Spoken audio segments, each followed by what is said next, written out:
Trump कुछ बोल रहे हैं, इतने में कनाडा के पीएम आकर कहते हैं नहीं नहीं अब देखिए प्रेसिडेंट के तौर पर मुझको अपनी जिम्मेदारी निभानी दीजिए, उनको बीच में रोक दिया जाता है। एक्चुअली क्या चल रहा है ये लोग जानना चाहते हैं। G7 की बैठक में क्या हुआ और वर्ल्ड ओवर क्या चल रहा है और यहां से क्या इंडिकेशंस मिल रहे हैं मेजर गौरव? देखिए, ट्रम्प तो बीच में निकल लिया है। जैसा आपने शुरू में ही अपने बयान में बताया था कि ट्रम्प साहब आए, वहां पे हाय हेलो करा, हाथ वाथ हिलाए, एक दो डील वील शायद उनकी यूके से साइन होनी थी, उसको कर कुरा के ट्रम्प ने बोला कि मैं निकल रहा हूं। अब इसका ये है कि ट्रम्प ने ट्वीट भी करे हैं, ट्रूथ सोशल पे भी डाला है कि कुछ बहुत बड़ा होने वाला है। ट्रम्प थोड़ा शोमैन किस्म का भी आदमी है। तो नहीं, मुझे ये समझ में नहीं आता, इमैनुअल मैक्रो ने अगर कोई बात कही थी तो इमैनुअल मैक्रो के ट्वीट को ये कहते हुए कि इनको तो कुछ मालूम नहीं है मैं क्या करने वाला हूं, ये हमेशा गेस कर, ये करने की क्या जरूरत थी उनको? नहीं, देखिए वो टेलीविजन का आदमी है, वो रियलिटी टेलीविजन का आदमी है। आप ये समझिए ना, आप उसका बैकग्राउंड देखिए ट्रम्प का। तो ट्रम्प यही करता है हर समय की दिखाने के लिए कि I am the boss of the room, कोई मुझे नहीं भांप पाया, मैं सबको भांप लेता हूं, मैं बताता हूं। अब उसने क्या बोला है, उसने जो ये संदेश दिया है ना कि तेहरान खाली करो, कल का संदेश है कि तुम तेहरान खाली करो, ये किसके लिए बोल रहा है वो ट्रम्प? ये जो आम लोग हैं उनके लिए बोल रहा है। हो ना हो America is getting into this fight.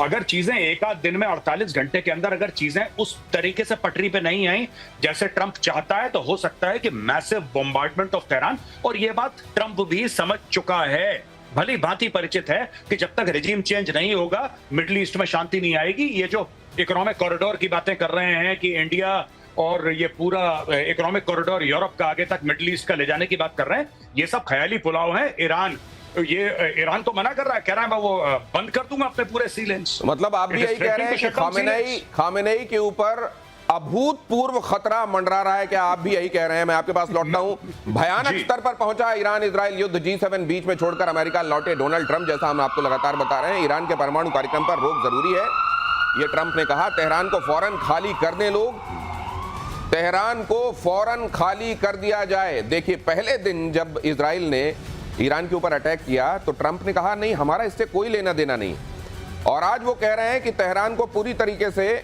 ईरानी लोग खाली कर दें। अगली खबर भी देख लीजिए, फ्रांस के राष्ट्रपति मैक्रो पर भड़के ट्रंप, मैक्रो को पब्लिसिटी का भूखा कहा। मैक्रो हमेशा गलत ही बोलते हैं, ट्रंप ने कहा। इमैनुअल मैक्रो पर ट्रंप ने कसा था तंज, ट्रंप के G7 बीच में छोड़ने पर कहा युद्ध रुकवाने अमेरिका लौटे ट्रंप। मैक्रो ने ये बात कही तो उन्होंने कहा कि देखिए मैं सीज फायर के लिए लौट रहा हूं, मेरे पास कुछ दूसरे जरूरी काम है। उनको नहीं मालूम है, वो हमेशा गलत गेस करते हैं। पता नहीं उनको एक राष्ट्राध्यक्ष को यूं नीचा दिखाकर क्या मिला। लेकिन मैं अब इसको बड़े लेवल पर ले जाना चाह रहा हूं। ये कहना कि तेहरान खाली करो ट्रंप का, इसका इशारा क्या है?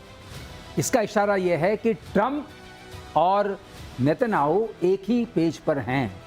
नेतन्याहू ने भी यही बोला था तेहरान खाली करो, तेहरान खाली करो, और तेहरान खाली हो रहा है। तो पहली चीज होती है रेजिम चेंज से पहले जनता में एक विद्रोह का भाव सर, आपको बीच में रोक रहा हूं। हाँ। जब से नेतन्याहू ने कहा है कि टॉप डेथ टू अमेरिका कहने वाला और टॉप में ट्रंप का नाम रखने वाला है ईरान, तो तुम देख लो तभी से सब कुछ बदला है लगता है। और उसने ये भी कहा कि मैं तो उनका छोटा भाई हूं, मैं तो नंबर 2 हूं, पहले आपको मारने के लिए आ रहे हैं। और ट्रंप को याद आ गई कि इलेक्शन से पहले उनके पर क्या आक्रमण हुआ था, तो ट्रंप ने कहा, और मैक्रोन की थोड़ी सी आदत है दिनेश, अगर कहें आप मुझे कहने दें, कि वो बोलते थोड़ा आउट ऑफ टर्न बोल देते हैं मैक्रो। हाँ, थोड़ा आउट ऑफ टर्न बोलते हैं। हर चीज में कहते हैं मैं समझौता करा दूंगा, मैं कूद पड़ते हैं। मतलब ट्रंप को ट्रंप जैसा कहीं कोई मिल जाता है, आप ये कह रहे हैं? तो वो थोड़ा हुआ, तो ट्रंप ने बताया हु इज द बॉस। अच्छा, ये समझ जाओ कि मैं बॉस हूं।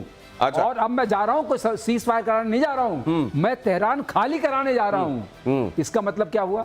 इसका मतलब साफ है कि तेहरान के ऊपर अब बड़ी मुसीबत आने वाली है।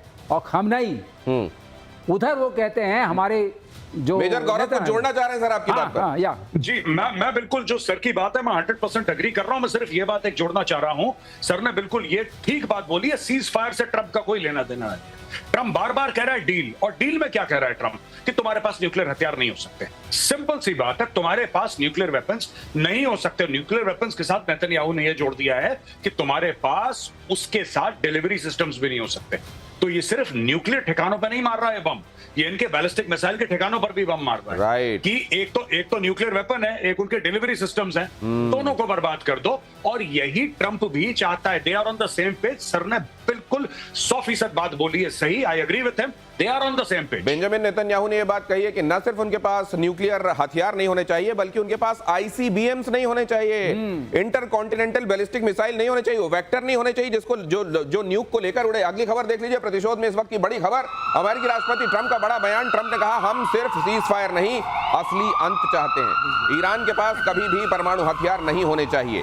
ये बड़ी बातें हैं जो चल रही हैं, और ये ईरान, मिडिल ईस्ट और वर्ल्ड ओवर जो चीजें हैं उनको किस दिशा में ले जाएंगी।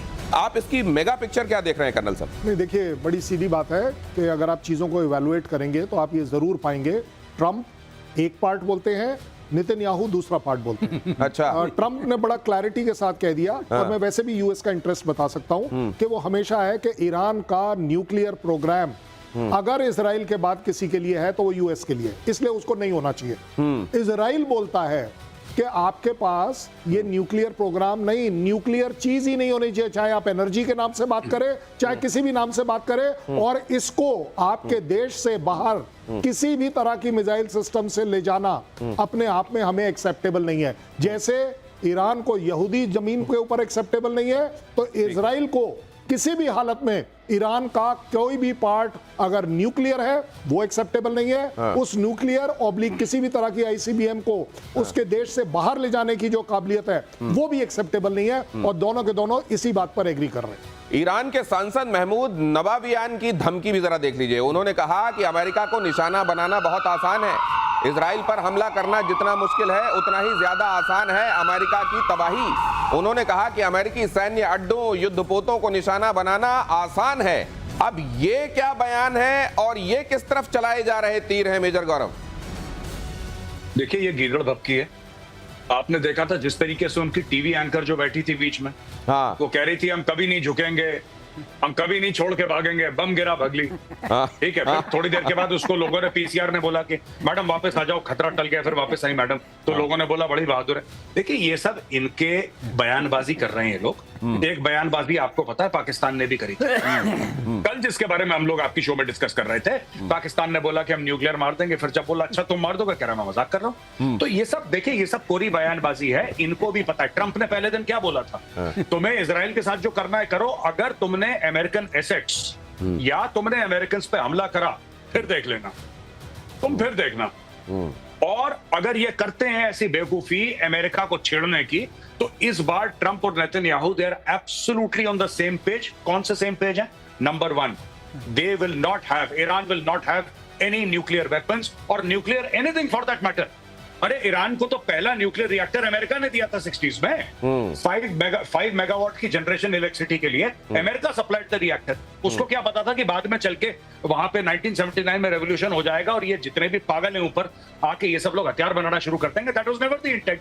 बहरहाल ये सीधी बात है, ये जाने वाले हैं बहुत जल्दी। ये जो धमकियां दे रहे हैं ना, दे आर ऑल गोइंग, ये सब के सब जाएंगे।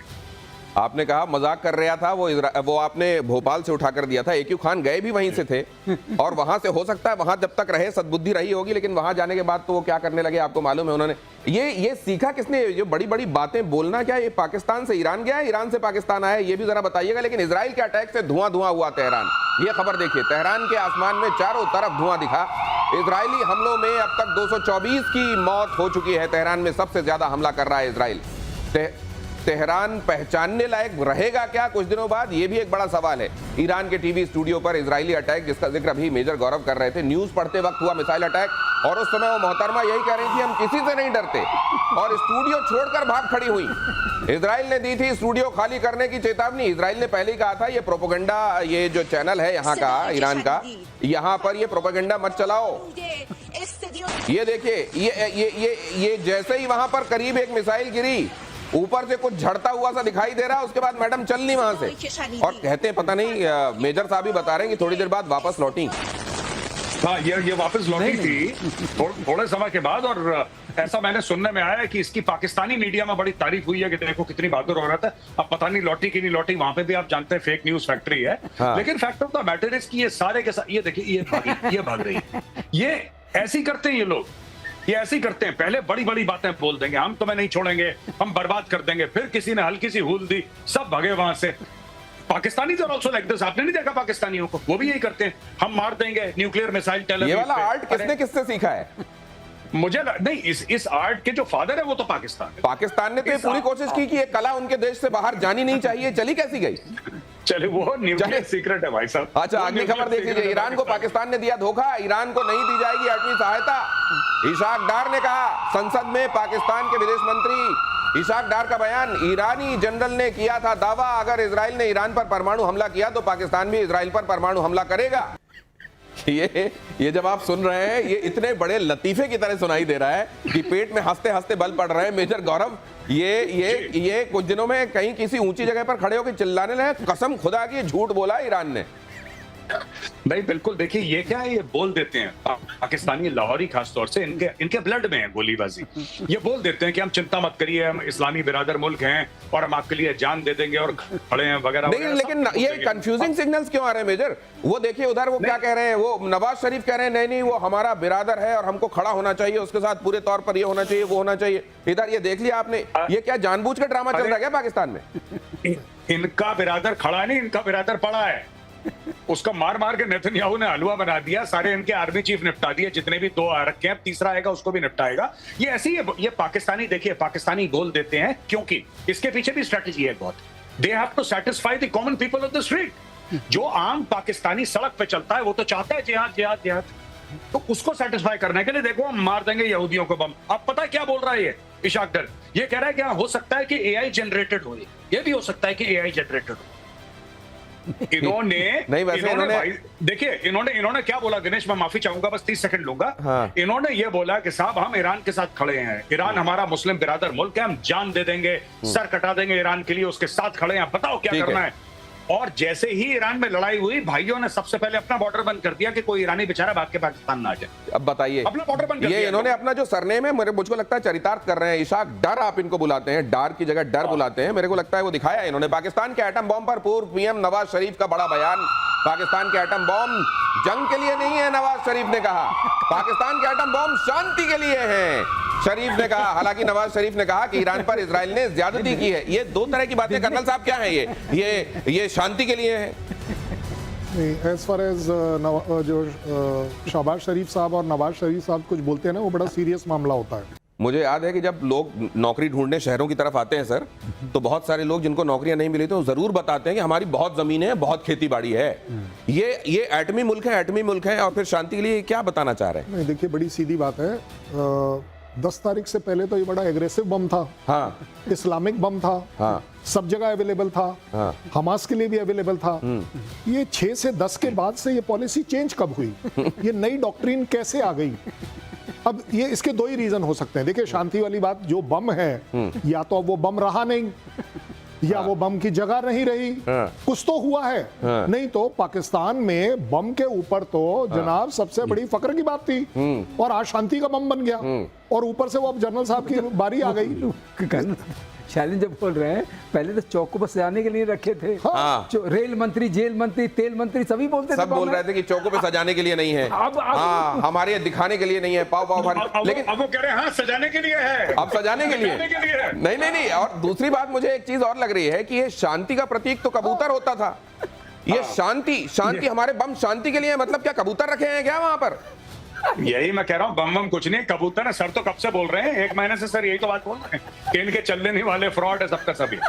नहीं, मैं ये नहीं बोलना चाह रहा था, मैं ये नहीं बोलना चाह रहा था गौरव, मैं सिर्फ ये कहना चाह रहा था 6 तारीख से 10 तारीख के बीच में ऐसा क्या हो गया कि ये बम शांति का बम बन गया? हाँ, ये शांति का बम क्यों कनेक्शन है? ये शांति पहली बार इवन नवाज शरीफ बोल रहे हैं कि ये शांति का बम है। उधर मेजर गौरव आर्य आपकी बात पर ताली बजा रहे हैं। अमेरिका में असीम मुनीर का जबरदस्त विरोध हुआ है, जरा देखिए फील्ड मार्शल साहब का क्या इस्तेकबाल हुआ है वहां। वॉशिंगटन में पाकिस्तान दूतावास के पास विरोध, पाकिस्तान मूल के लोगों पर विरोध प्रदर्शन। मुनीर को इस्लामाबाद का कातिल बताया, सुनिए, मास मर्डरर है, और वो एस्ट्रिक वेस्ट्रिक लगा के काम चलाना पड़ रहा है। आपको मालूम है कि वहां पर कोई गाली दी गई है। अब आप सोचिए, असीम मुनीर, नहीं मैं बताऊं क्या गाली दी? नहीं रहने दीजिए, फैमिली शो है। लेकिन ये मेजर गौरव आर्य, ये पहले तो उसमें सुनाई देता है ये आ रहे हैं फील्ड मार्शल आसिम मुनीर आ रहे हैं, ऐसा लग रहा है कि बहुत इज्जत अफजाई की जाएगी, बड़ा उनको, और उसके तुरंत बाद ये शुरू हो जाता है और कहा जाता है कि मास मर्डरर हो तुम वहां पर जनता की चलने दो, सेना की मत चलाओ। अरे साहब, ये जो इशाक डर जिसके बयान का आप हवाला दे रहे थे, उसको भी तो चोर चोर चोर चोर जब वो जाता है कहीं पे, हाँ, जब नवाज शरीफ जाता है उसको भी चोर चोर। ये सारे के सारे ऐसे हैं कि पाकिस्तानी इनसे त्रस्त हैं। इनको इंडियंस नहीं चाहिए कि इंडियन वहां पे किसी को जाके ट्रोल करे। पाकिस्तानी कहते हैं भाई आप घर पे बैठ के चाय पियो, हम बहुत हैं, हम संभालते हैं आसिम मुनीर को। ये आसिम मुनीर को खुले गरिया रहे हैं और आसिम मुनीर को खुला चैलेंज कर रहे हैं।